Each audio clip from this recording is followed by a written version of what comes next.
We're going to be doing a outdoor observational drawing. If you were a master painter, which you will be one day, you would do this in watercolor probably, and then maybe take a couple photographs and then you could take it back to your studio to work on the painting, or you could just leave it there as a watercolor. We're just going to do a pencil drawing because I don't think everybody has watercolors. I might do this on an easel, but I don't think everybody has an easel, so I'm just going to use a chair. You can find whatever I'm using around the house.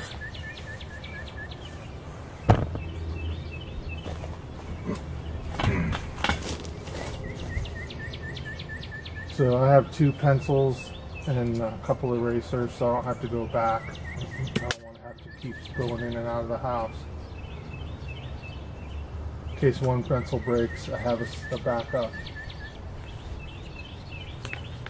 You can use anything, find a piece of board or a big piece of cardboard or something to draw on.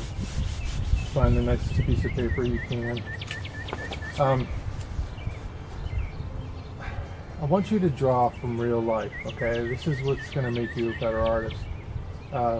If you want to be a good artist, you have to spend time drawing and painting. That's all there is to it, and you'll really learn to enjoy it. It's a little hard at first, just like anything you try, but once you get used to it, you start to like it, and then you want to keep getting better. This is the way it works. So I'm going to focus in on this grouping right here, and what I decide to draw and how big I make it on my paper and where I put it on the paper. That's setting up my composition. Okay, so I'm not going to try to start drawing one little piece at a time perfectly. It's just no way to do that, because then you'll run out of space or something like this. So I'm just going to simplify. So I know this is going to be the first cluster.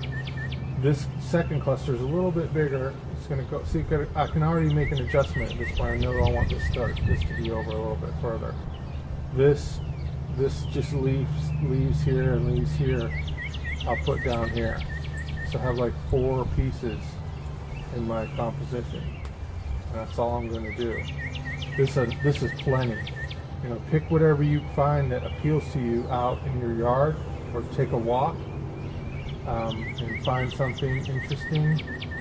Don't be picking something way too easy. You know, this is actually going to be very, very hard, very time consuming to do, depending on how hard I work on it. But I'll do it anyway. So now that I know where, I'll start to draw loosely. I know I want to leave here. I know there's one here. I'm not trying to draw any one part again. Like I said, I always use the analogy of like when you go to eat dinner. Some people like to eat all the mashed potatoes and then all the meatloaf, you know, and then all. It's like, I'm saying, take one bite at a time around your plate, and look at this negative space in between things and the size to get it right. Take your best guess. Your brain is much more powerful than you know, as far as seeing things and recording them on paper. If you kind of just do it, don't overthink it. And again, trying to get one thing perfect, you can get frozen on that real quick, erasing and redoing. On top of that, you know, like, nobody's going to see this when you know, display your artwork. They're going to see this. So even if it isn't exact, like, nobody's going to come out here and say, look, that's not exactly like it was, you know. It's you're using the observation to get something nice by looking right at it, but it doesn't have to be a photograph of it as far as that goes. So I have a lot of the leaves in, so I have to do the flowers. I just want to get an idea where things are. This is so nice. Like, some of these flowers haven't opened up yet. They're nice and they're like pink, and then when they open up, they're like white. This rhododendron, it's beautiful. So many flowers.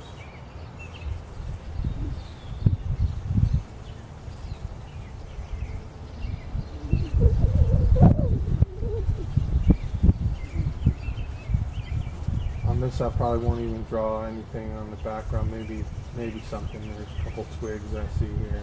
I might leave them out. I'm not sure. So this is my underdrawing. You see, it's kind of light. I'm going to go in now and actually draw according to my layout. I can make changes if I want to at this point. See, like this leaf isn't exactly like this. I just changed that. But the loose underdrawing and quick layout gives me a place to start, a point of departure. It takes away the fear, because I know I'm letting myself off the hook from being perfect, and then I have something to go by. Like this leaf right here is all wrong. I have to hold my pencil up to it to get the angle. That's the exact angle right there. So I'll change that. Well, I wouldn't have had to. I could have faked it in. Like I said, nobody knows. But it seems like the harder you strive to make it right, the better it'll end up looking, more accurate. This could translate into a job. People do, biological drawings for a living, for textbooks and so forth, whether it's like this kind of plant life or animal or human life. They have to do illustrations for the purpose of medical books and so forth, the classification of these plants. And this is a real job that people still do, because just taking a picture of something, sometimes when you're labeling or creating a diagram of the parts of the plant or the parts of the organ or whatever you're drawing, this is a way to explain how it works to a learner. And you see medical textbook illustration is a good job you could do. Try to find something to do that you like to make a living that makes the work not as hard and you enjoy it. So I'm going to draw probably about a half an hour, and then I'll show you the drawing again, and if I like it, I might put like another half an hour. So I want you to spend about an hour altogether on this. It's not too much. And if you do one you don't like, do a second one of something else. And warm up, and then do a better one once you feel all kinds of stuff around me. I have beautiful things I could draw. Give it a try. I hope you can see this. So we lay out a loose underdrawing, just sketching it all in, establishing the composition. Make some corrections with your line work. Check your spaces between things, like in between here and here, whatever you're drawing, and make sure that the relationship is close to what it is out there, as close as you can. And starting to assign some value, I can see, so I have line and value, two elements of design and art. I can see this leaf is darker, so I'll make it darker, and this is what makes the flower come forward.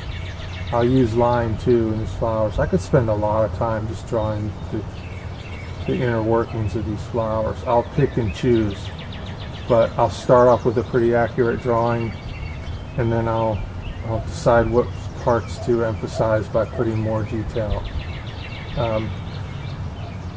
This is really important for you to build your skills. It'll feel tough at first, so work your way through it. Maybe do a couple of them. I want you to do at least an hour worth of this, and send it to me. You can choose what you like. Try to challenge yourself. You can do more than one. I'm getting ready to do some works coming up, so I'm happy to do this. So I'm kind of getting myself ramped up and warmed up to do something bigger and better later. That's the name of the game, guys. So let's try it.